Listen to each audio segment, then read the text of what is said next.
Thank you, Victoria, and hello everybody and welcome. I'm pleased to say we have created this Hangout especially for our European members and stakeholders every Wednesday at 3 p.m. UK time, 4 p.m. European time, and hopefully just in time for some US attendance early on as they enjoy their morning coffee like Paul West. This is our 10th European Hangout, and we have a planned program of the topics concerned on an internationally wide basis, with the aim that these conversations and Hangouts will help enrich everyone in the current environment. Now, this is the last HFTP European Hangout of this season, but we will be back on September 16th, a Wednesday at 3 p.m, where we will be delighted to have Michael Levy, a Citizen M and current HFTP president, who actually started us off in April to see what has happened in the intervening months and what he has learned since then. Now, the registration for that Hangout is already open. And when you register, we will remind you of the date and time nearer the event. So go ahead and register now or as soon as you can, and we will not forget to remind you nearer the time. If, however, you do have any topics or suggestions, do please let us know. I should point out to you, in case you didn't know, there are already 5 recordings from our previous Hangouts via our resources page in the Hangouts area on our website. And we will also, during the summer, do a best of compilation for you too. This would be a great resource for anyone, and especially students studying hospitality. Now, today's discussion is appropriate to end the season on, just as much of Europe starts the tentative steps back to hospitality opening. The topic is a European hotel trends review and the state of play in Europe, and what the emerging view is direct from the hotel profit and loss account. And of course, in this environment, where does the break even apply? Now, here's the question: who are Michael Grove and David Bailey? Well, Michael is Managing Director for Europe, Middle East and Africa at HotStats, where they provide monthly P&L benchmarking for the hotel industry, collecting detailed financial data from over 6,000 hotels worldwide, from over 100 brands and independent hotels. And they provide over 550 different KPIs covering all operating revenues, payroll expenses, cost of sales, and ultimately departmental and total hotel profitability. Previously, Michael held multiple operational financial roles at hotel and corporate level for over 16 years, mainly in the Principality and Country of Wales, which explains his accent being vaguely similar to mine. Now, David Bailey is a hotel consultant and graduate of Bournemouth University in hotel management, and a frequent hotel market commentator with a career spanning 30 years. He trained in a leading London 5-star hotel and spent time in sales and marketing with Sheraton. He joined CBRE in 2013 following the acquisition of TRI Hospitality Consulting, and he's now a senior advisor to CBRE hotels as well as HotStats as a brand ambassador. And he's also an advisor to private clients. He's a fellow of both the Chartered Institute of Marketing and Institute of Hospitality.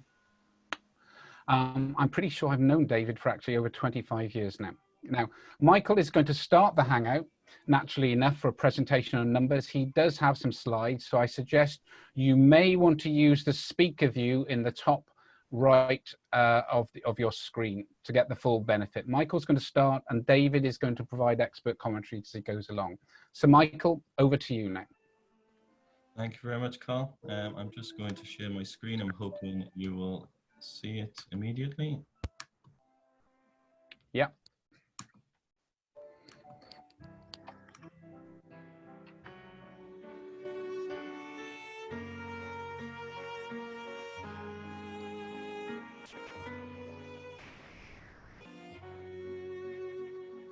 I seem to be getting music back. Yeah, well, we will switch that off. There's somebody just coming in. Okay. There you go. Fantastic. Okay, well, thank you for inviting us to speak today. Actually, we've of course been delivering a fair amount of insight to the industry of late. The view from the hotel profit and loss account is not overly positive, as I'm sure everybody is well aware by now. And of course, kind of reiterating this over and over again has meant that it has not been a positive experience in many angles. So what we've actually done is I'm going to present you some numbers, so you'll be able to see some of the emerging insight from the hotel P&Ls. Conscious that the last P&L data that's available, we collect monthly, and our last available data is as of May. So in Europe in particular, there were limited reopening or relifting of restrictions in many countries around Europe. But we do have some data from there. I'll also take some analytics that we've been drawing internally. You may have already seen some of these in our updates in our blogs if you are already subscribed. But I'll talk through those and again take some questions if anybody has any kind of questions or queries around that data. So to start with, and again, if I think that this graph or this chart has been shown in so many different areas. We've drawn this. This is UK profitability. We're looking at the kind of most consistent sample that we have over a long, extended period of time, and we're looking back to two of the previous events here to just understand, as everybody wants to try and understand the recovery period and what the recovery may look like coming out the other side of this current situation. So looking at 9/11 and also the global financial crisis being large industry crises over the last, 20 years. And looking at the TREVPAR side of things, you can see at the top there, the orange line indicates the revenue movement and in a 12-month moving average. So instead of looking at an individual point in time, we're looking at any one point in time, a 12-month moving average. So it's actually when the 12 months became, brought themselves back to the level that we were pre-crisis. So looking at TREVPAR after 9/11, you're looking at 3.5 years, and again, the global financial crisis, a little over 4 years. But of course, from a profitability point of view, during the time where the revenues are at best kind of growing at a slow pace back to returning back to previous levels, the costs are also growing at rapid speeds. And as you can see here, without that revenue growth, the GOP took 6.5 years in pretty much both circumstances, or double the time to return than TREVPAR. Now, the difficulty always of looking at prior events to try and understand what is going to happen next is that you need to be able to find comparable events. These were the largest events that hit our industry over the last 20 years on a global level. But as you can see from this next graph, there have been other events that have happened that have caused kind of small spikes. And again, looking very much at UK performance here as a good indicator of what is a fairly stabilized market. But you can see here of late of this year, the size of the drop in comparison to 9/11, the Iraq War, and the global financial crisis there, almost hitting 30%. And now, with, of course, the performance falling through the floor. I'm not telling anybody anything new there, but I think it's important as a starting point to understand that there really are no previous events to be able to refer to. And our best attempt really is to understand how the hotels are emerging out the other side of this, what the picture looks like, and try to forecast how quickly we can get back to break even, never mind back to the previous levels of performance. So we're tracking the recovery shape.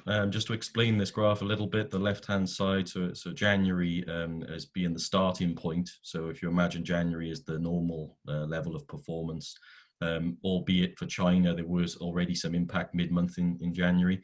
But then what we're tracking then is the return back to the January levels of performance, so we can understand how that shape looks over the months to come. And as you can see in orange, China took a huge drop there in February. The red dots are indicating drops month on month, and the green is indicating positive shoots on a month-on-month basis. So as you can see in March, April, and then May, it's returning back to the January levels, albeit January was already back on the prior year. But if you look at the other markets there, it followed very much a similar trend. Not all followed similar timings of the impact of the virus from a population point of view, and also not necessarily feeling the same level of restrictions and the same reaction from local authorities. But interesting how the actual month-on-month movements are very similar. In particular, if you look at how close Europe and the US are linked there from an occupancy point of view. And again, that really follows a similar pattern in GOP part, even though much of the US necessarily didn't go into full lockdown in the same way that many of the countries in Europe would have. And on the flip side, necessarily didn't feel the same level of government support for some of the cost lines. So I'll talk a little bit further about that, but I think from this graph, what we can see is that China experienced what was quite a sharp V, albeit that it's returning back to what was already a fairly low level of performance in January. And as you can see, I think the emerging graph from all points of access really have shown that we're looking at a long U to begin with, and then how that will develop over the coming months is for anybody to guess. I think the point that we can expect from July is that as hotels open, certainly here in the UK and in many countries around Europe, they've already started opening. We are already seeing that surge of built-up or pent-up demand that is kind of showing this initial upwards trend, this initial V, but I think we can expect that to plateau and to change quite a few times over the coming months. Now, tracking the year-on-year GOP par change, our focus is very much on profit, the hotel profit margins, and as you can see here, looking at the GOP par year-on-year, the loop there that dropped in for China in February, again very similar to the previous slide where you could see how that has impacted. January was already back on the prior year, as I mentioned.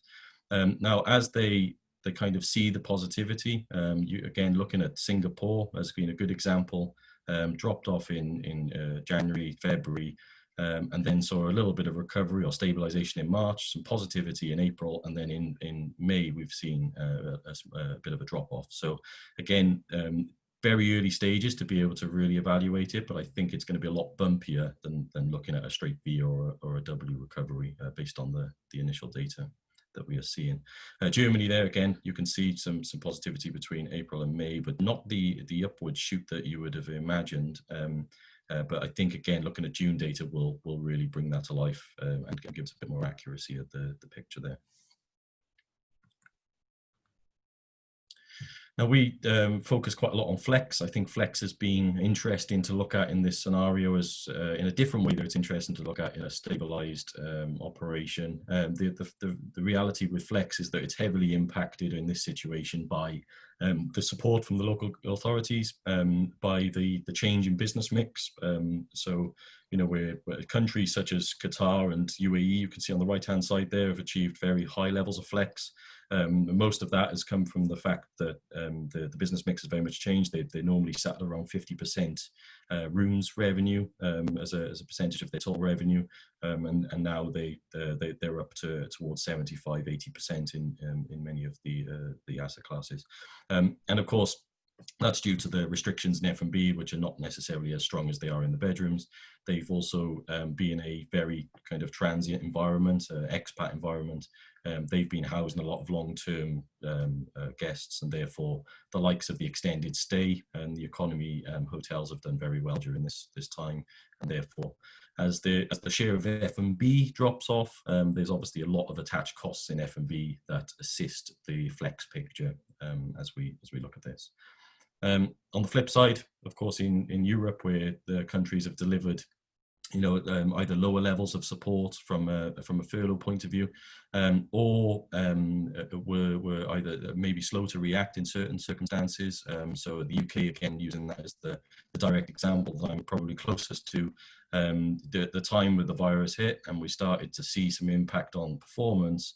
There was around about 10 days to 2 weeks gap before the furlough initiative was implemented, and therefore during that time, hoteliers were making some tough decisions, whether that is with regards to flexible, labour. In the UK, there is a large amount of that already, and flexibility in the labour laws, which meant that these decisions that maybe couldn't happen in the likes of Scandinavia and on the continent, such as Belgium. Meant that basically there was a lot of difference in the way that the payroll cost was handled. becomes a lot more evident when you look at this slide. This slide is very much around the movement of payroll year on year, just looking at May in isolation, because as each month, the difficulty looking at year to date this year, of course, is that for many, many countries, January was almost a normal month. February started to see some impact. So there are kind of part month impacts on each month. Looking at May, it's very much a kind of stabilized result for many of these regions. And therefore, looking, year on year, you can see again here the picture of the kind of bottom, the lowest payroll are in Europe, and most of that is come from the fact that those countries had heavy support packages from a payroll point of view. Mike, these are per available room, not percentages, aren't they? Yeah, exactly. Yeah, sorry, this is in dollars and payroll per available room. Exactly. Thanks, David. Now, of course, it's not just us feeling the pain. I think the important, I'm just sharing this, and I apologise again, this is UK, but this was something that we've provided recently based on what is quite a representative sample, certainly in this country, is that the impact on the industry in a whole. So we've provided this to a few different sources, and basically what we're looking at is that the industry has been losing roughly £1 billion a month in hotel profit, which is of course hitting the pockets of the owners or the key stakeholders of that of the asset. But actually the flip side of this is that we're seeing around 50% flex there, and that 50% that has been saved is revenue loss, of course, for the industry stakeholders. So just the UK alone, you're looking at around £350 million worth of revenue lost to F&B suppliers, for instance. 36 million lost to the laundry suppliers, 100 million to the utility suppliers. Some of these are actually still able to service guests, hence why the linen suppliers have not really felt the pain in the same extreme levels as the F&B suppliers, for instance, as they've been able to service not just the hotels but also the temporary accommodation for some of the key workers. And of course, our friends at the travel agents and the other booking sources, whether that be brand operated or distribution, the likes of the GDS, there's a loss there of £150 million worth of revenue just over 2 months, which again quite. And the final thing really is the employees, and of course the money out of the pockets of either the employees or the taxpayer, depending on how the support has been handled. There's over £700 million worth of loss there from someone's pocket. So just to really put the angle that there are some big numbers, and it's not just impacting us as hoteliers, but of course everybody involved in the hospitality industry. So we've been looking at break-even. Moving to the slide of this, break-even has been a bit of a hot topic. It's certainly been the focus point for anybody deciding when the right time to open their hotel may be. It certainly needs to be one of the factors. I certainly wouldn't say that it is the factor, but based on numerous circumstances that hoteliers may be in at this time, need to be able to understand that. At which point you are likely to break even. At which point does occupancy, does the data show that you should break even, or the market should break even, and that is not just for the people opening hotels, but it's also people looking to invest in hotels and the various different stakeholders of the industry. What we're looking at here, though, is of course total normal hotel operation. So taking the data from the past, running a regression analysis and understanding what the various asset types break even at. So quite surprisingly, in this scenario, luxury hotels broke even before full service and select service hotels in pretty much every region of the world. And although that may seem surprising to many, I think actually our initial stance on that was that this was caused by the premium pricing that luxury hotels were able to achieve with a reduced cost base, although they're carrying probably the heaviest burden when it comes to a cost base. So the kind of different angles that need to be considered here is the premium pricing, the higher the variance in level of cost base, but also the TrevPOR. And I think the TrevPOR is probably the bigger factor here in understanding how they achieve a break even before full service and select service, because the luxury hotels are able to drive not just premium in the bedrooms, but also premium in the outlets. And of course, in this scenario that we're entering into, that may not necessarily be the case. So here we've looked at the blue on the left-hand side is the normal operation that we just looked at. And on the right-hand side, you're looking at what it would look like if it was just a rooms operation. So just understanding removing the profit that is achieved by the other departments and understanding what the room only operation would look like for these asset classes. And of course, that changed things quite a lot. You see full service, although quite a large swing of 8%, 8 percentage points there of break even, they're still sitting roughly in the middle of that 42 to 50% category.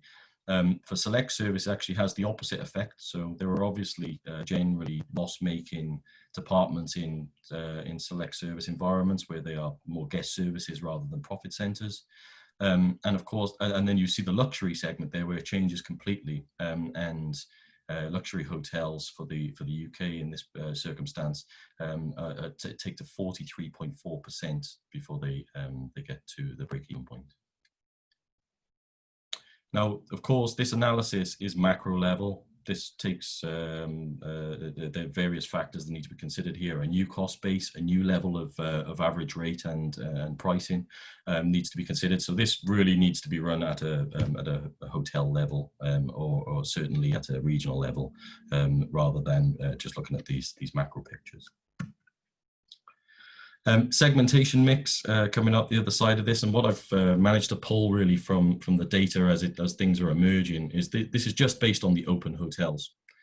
So certainly, as we were talking about the change in business mix and the impact that has on the break-even analysis, and of course on TrevPOR, here you can see how things are currently sitting in Europe with regards to the open hotels.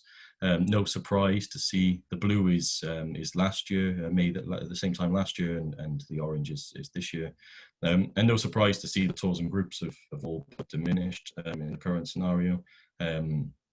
Last year, of course, still a fairly small chunk of the total revenue or total rooms revenue, but it's completely disappeared for this year. Leisure, of course.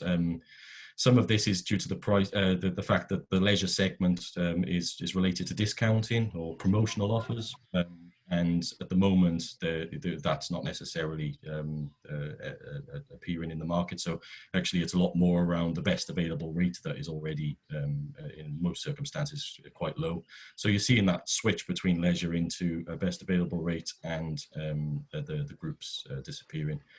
Surprisingly, not much movement between conference and corporate, and again, a lot of this will be related to the key worker contracting.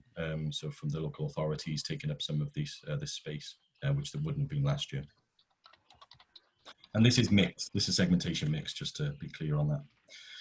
Now, what we also were able to look at is how coming up the other side of hotels that were or regions that were closed, were locked down and then reopened, what that looks like. And as everybody has been predicting, the leisure segment returning the quickest. So you saw it drop off completely, and then as re-emerged as the kind of highest performing segment in China. But best available rate, again, you could probably mix those together, a similar type of customer. And then the transient corporate slightly behind that, which again is kind of surprising, but at the same time, China is a very different market to Europe, and much more domestic travel and domestic guests stay in this. So in Shanghai, we took that to kind of more of a smaller market, so that we could understand, what that looked like, not necessarily on a macro level, but on a city level, and certainly a dynamic city such as Shanghai. And here it was very evident that leisure and best available rate are the two segments that have appeared the quickest.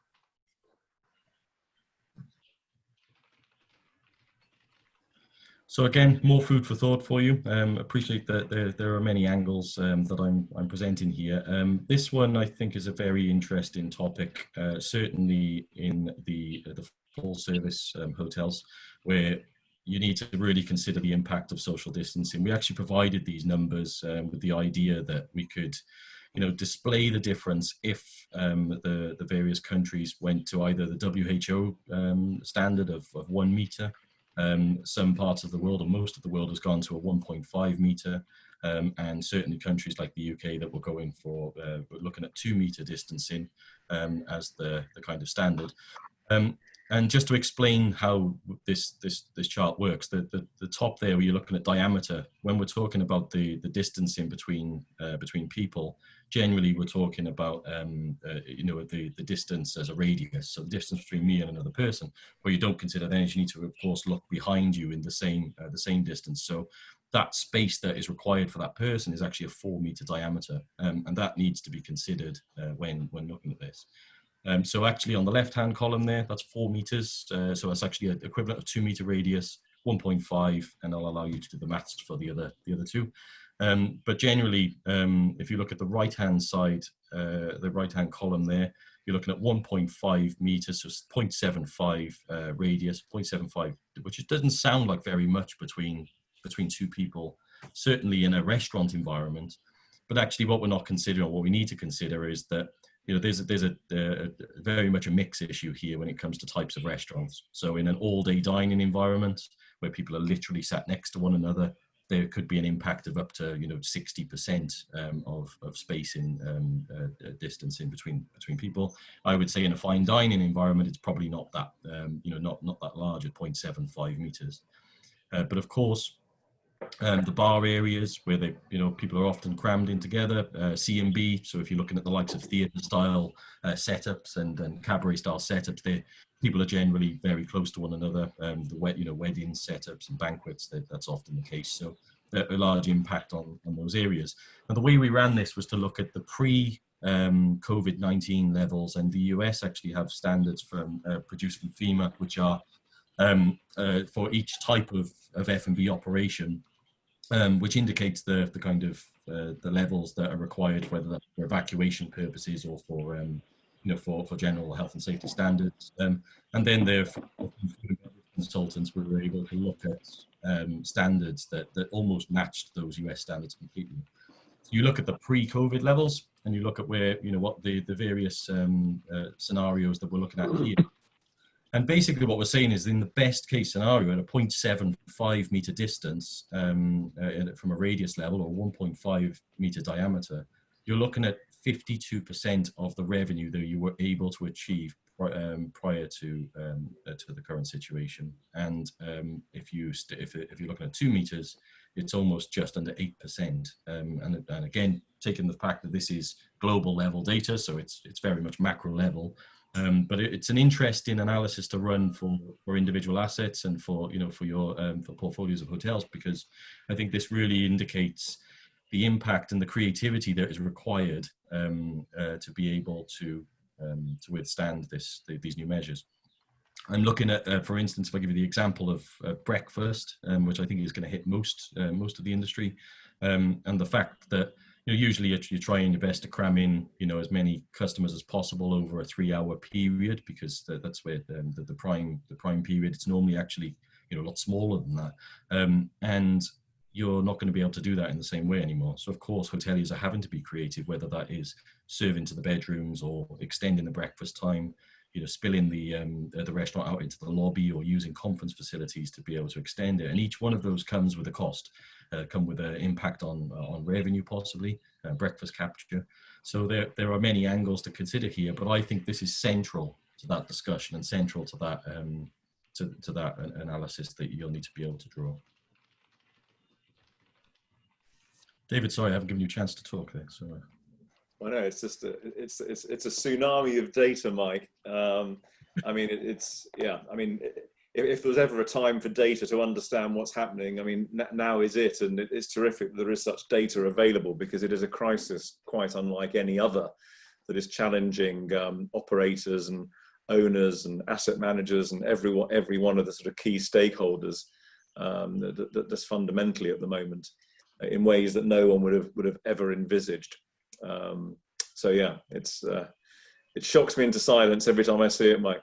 Yeah. It doesn't get any easier each time. The good thing is, I think what we'll do is be able to refer back to these slides. So if anybody has any questions or comments, we can come back to those points. Now, on request of, I guess from Carl or from HFTP, we had we're tracking IT spend. So Tanya kindly has joined the call today and put this together. It's actually quite limiting. So I think what we're looking at from an IT expense point of view is what's really important to understand here is that investment in IT is complicated by the proportion of it that is capitalized. So the chains that kind of completely overhaul their IT or in a new hotel environment, of course, much of that is capitalized, but you can still track patterns within this data to understand how much is being invested in IT from various different regions and different areas of the business. So, here, for instance, you can see the mix of IT spend from a graphical point of view. It does show some deterioration over the last few years. 2020, of course, no major surprise there, but certainly when you look at 2018 versus 2019, we're already starting to drop off, and really Europe, as I'll show you on the next slide, is really not focused in this area. I think where we require creativity and efficiency in the operations, IT will definitely be a certain area that will help us do that. And I think from my own experience, even in Europe, we're not. I don't think we've been too active in embracing IT to drive hotel, whether that's customer experiences or hotel performance. And certainly, this is an area you can see from the next slide that we've kind of been lagging behind. Now, the US spend in blue, you can see every year basically that there's been a much higher investment in IT spend. From Europe here in the grey, you can see the gap every single year. And I think if you look at it on a world level, this is the global average versus European hotels. So again, just really identifying that fact that we've not been investing at the same level as the rest of the world in IT spend in hotels. And I believe that's it from me. We can take some questions if you like, Carl. Yeah, Michael, quick question on the IT spend there. Would it be fair to say that what you're tracking there is just hotel spend as opposed to any spend that may have happened in head offices or at franchise level?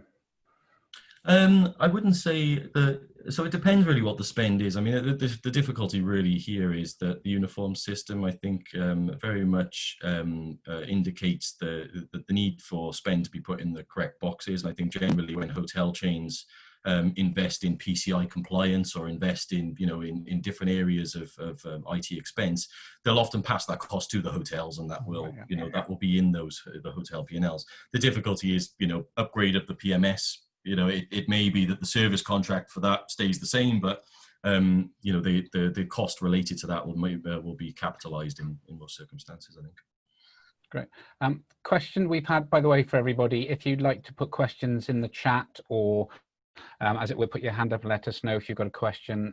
That would be great. We've got a few questions, Michael, from the registration. The obvious one, I think you alluded to a little bit. Have you seen increases in cleaning costs following hotels reopening or even before opening? Because we had a great hangout about 2 weeks ago with the new cleaning standards. I guess they maybe haven't kicked in yet, but have you seen an increase in cleaning costs in terms of what you've seen across the world?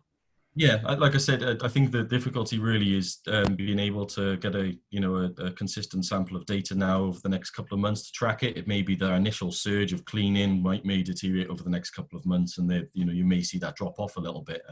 It's certainly worth keeping an eye out on that and tracking that. Our initial data is showing around 15% increase in cleaning supplies for US hotels.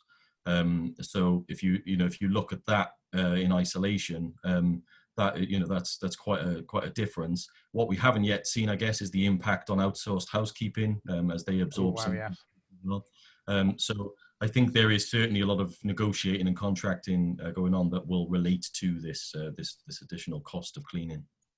I guess we'll see, depending on how people apply the uniform system, a swap from outsourced housekeeping in one part of the P&L into payroll potentially in the other part of the P&L, depending on what hotels do and what the approach they take. Yeah, I think the guidance has been pretty clear over the last couple of weeks. We certainly are gatekeepers of that as well at HotStats, of course. When the data's coming in, making sure that those items are not moving, and we're obviously keeping on top to make sure they're comparable. I guess if rooms are going to take longer to clean, but there might be fewer cleaning sessions, and particularly if guests don't want any interaction during their stay, and if we're extracting all of the sort of consumables out of the room and anything that could be remotely transmissible of the virus, there are going to be cost savings there, which will, I guess, over time, we'll see the effect of all these changes coming through P&L. I think the important thing will be not to focus, as with everything on the with regards to the P&L, is to not focus on an individual area. So if you focus on the cleaning supplies and just focus on that, you may see increases. But actually, like you said, if you're cleaning a guest room every 3 days as opposed to every day as you used to do, there is a net effect there to consider. So. Okay, another question. Often with benchmarking, you focus on GOP as opposed to EBITDA. Why is that? So HotStats point of view, we focus on operational benchmarking. So this is cost or profit related directly attributable to the operation. The problem with EBITDA, I guess the problem with the gap between GOP and EBITDA is that based on the various either country by country or based on certainly on location and asset type and contract as well. Also the operating contract that the hotels are run under. One hotel may have management fees and the other one doesn't. You can hit situations where the leveraging or the funding of the hotel, the repayments are actually shown below GOP and are not necessarily then comparable with a managed property, that where those things are not being shown. So there could be, I think, the difference of below GOP. Plus, we need to protect us from HotStats' point of view. We never benchmark fees, so again, we also stayed away from that. However, we are moving towards the final comparable way of benchmarking EBITDA. I think as we've moved into the advisory environment, and I think it's much more important for advisors and consultants to be able to understand that, and investors. So we actually should be. Tanya, sorry if I'm going to promise something way too early, but I think we're around about 6 to 8 weeks away from being able to deliver EBITDA benchmarking. So. Okay, so we heard it here first on HFTP European Hangout. Exactly. EBITDA benchmarking coming your way soon to a hotel near you. Fantastic. Okay, another question. How do you, given that a lot of the reason you guys do benchmarking is to compare one hotel to the other, but how do you see operators, owners and advisors using profit and loss benchmarking at a time when hotels are either closed or emerging out with different models? How do you see that working? This may be just, this particular period, these few months, of course, it may get stretched out over the next 6 to 12 months as hotels start to open, because not everybody's going to open. So how do you see the use of benchmarking changing? So I think there's probably lots of different ways it can be used, Carl, depending on who's using it. I think right now it's really important that there's a high level of communication between all stakeholders in the business. Operators need to be able to let their owners know how they're operating their hotels in the context of the market as it comes back to life. Those owners are going to have to articulate their context to their bankers against the sort of original plans they may have had and what they've now subsequently remodeled. So I think depending on who's using the data will influence how it's used. But lots of people will need to use it. And I think and I use that word context. I think as we come out of this, if you looked in isolation at the hotel, you could arrive at a completely wrong conclusion as to how that hotel is doing without understanding what's happening either in its marketplace or maybe with similar scale assets with a similar mix of facilities. because it will do just that. It will, I think in many ways it's more important now than it was before, as we do something that we've never done before, which is reboot an entire industry and bring it back online. Yeah, I guess this is going to be interesting this time next year when, of course, potentially you've got much more revenue to compare. You know, the reverse of this year, you're going to have the revenue going up, maybe not as much as we'd like. But, and I think it was one of the major travel agencies, Flight Centre, saying they don't think travel will improve for 2 or 3 years to the pre-COVID travel level. So we've got a number of interesting comparative years to come, and therefore the benchmarking is going to be challenging, isn't it? Absolutely, and we're setting new thresholds of performance. You know, we're going to be celebrating occupancies of 20%, then 30%, and then 50%. Whereas in the past, anything that didn't start with an 8 would be seen as a failure in very simplistic terms. So I think, you know, the thresholds are changed. The operating model has been changed. I guess brands are having to be more flexible about some of those elements, but be absolutely rigid about those things that give confidence to consumers around cleaning regimes and hygiene and everything else. So we're having to recalibrate a lot, and probably recalibrate what it means to be operating at certain market levels. And some of these things will be relatively short-lived, and I think some will be a permanent change to how we do things. Interesting. It's a different world, isn't it? Paul's asked a question. Paul, would you like to what's the word I'm looking for? Yeah. Elucidate on your question?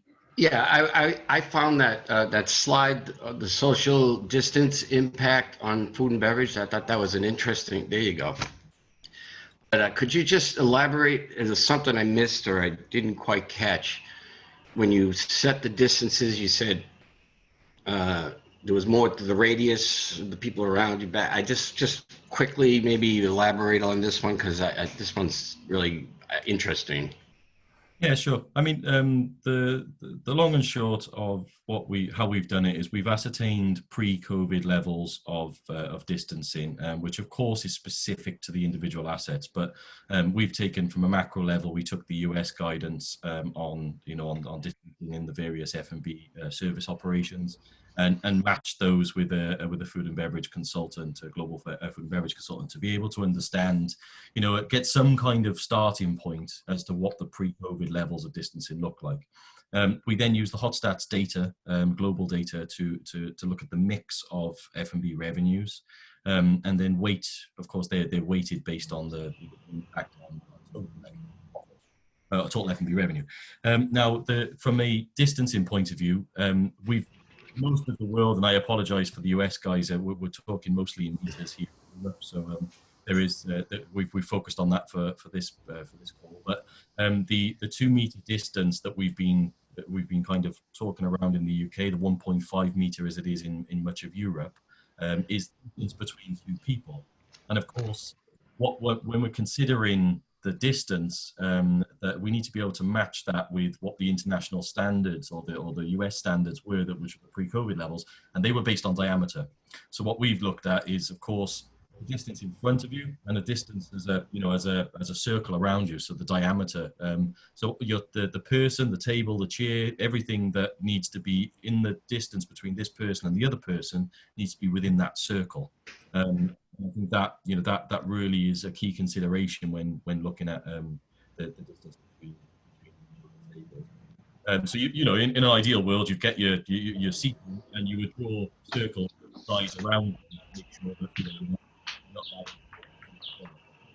and the weighting of the revenue then produces what is the percentage of the revenue that you were able to achieve pre-COVID.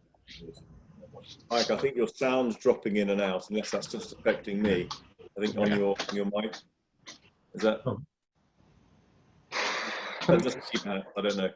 So, Michael, are you saying that the 1.5 meter distancing will mean that you will only achieve 51.9% of your profit or 51.9% of your sales pre the crisis?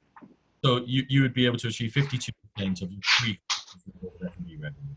Okay, so and if it goes to 4 meters, you will only make 7.7 or 8% of your previous revenues, Yeah, profit or revenue?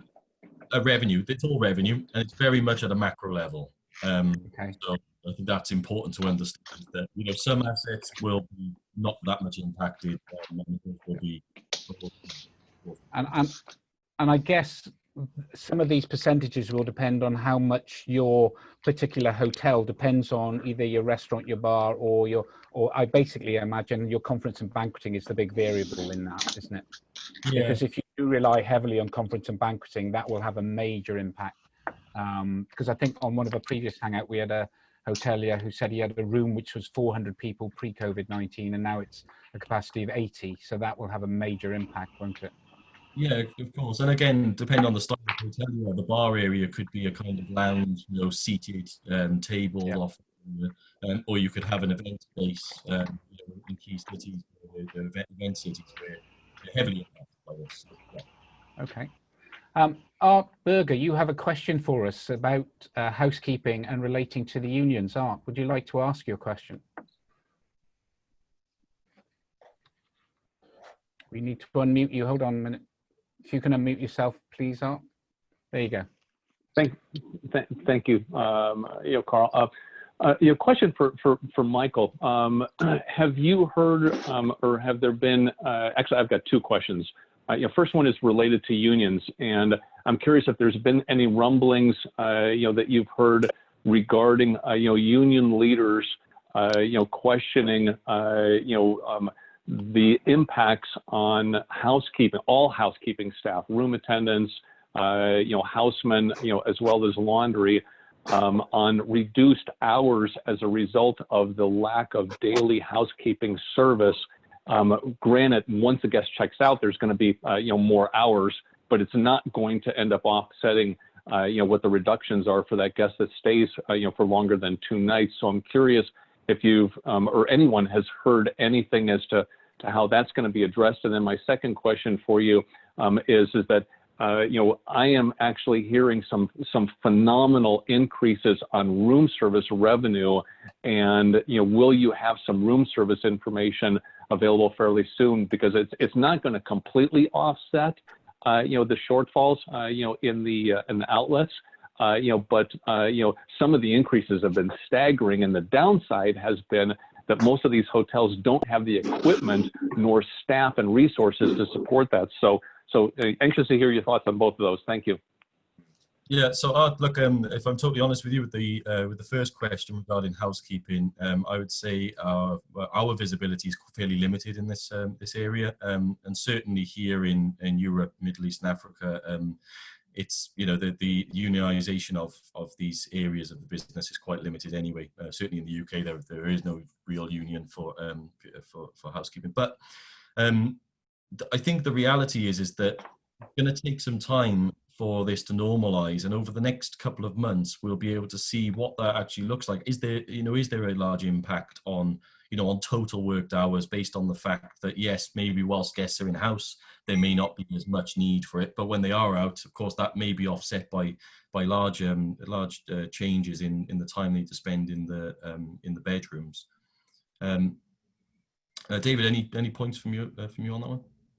Yeah, I think the union one is a tricky one in terms of the visibility on that. I think, the second question, I think, is probably easier to address, and that just doesn't surprise me. Necessity is the mother of invention, and hoteliers are looking at ways to compensate and indeed to satisfy what the guests need. And another topic which I've heard a fair bit of late, which I thought sounded quite sinister, but dark kitchens, and utilizing space to create an online outlet for an online sort of menu persona where there's no high street presence at all. And if people are either staying in the hotel or even in the local neighborhood, they can order however the pizza is branded or whatever it is, but you're utilizing your kitchen space to give you access to new markets. And I think we'll see more of this.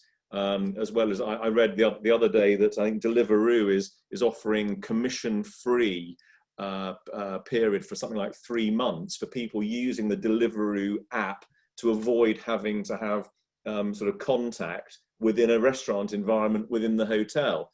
So it's not actually a takeaway delivery as such, it's simply using it as a way to communicate with the hotel and to place an order and then signify what table they're at. So I think there's lots of really interesting things as hoteliers look for a workaround that it doesn't unsettle guests, but also gives them as good an experience as possible.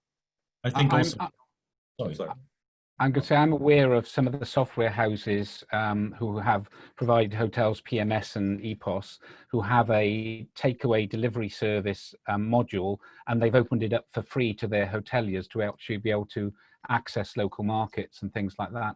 And then to your other point, David, a hotel I may be staying in, hopefully at the beginning of September, they had a pub on the outside and their normal restaurant on the inside, and they're going to combine that into one massive area now. So I think what's going to be very interesting, comparatively speaking, is how hotels reutilize space and how that comparison works. To Art's point about, room service going up and other areas going down, you may see an interesting flip between the different areas of the hotel, I suspect.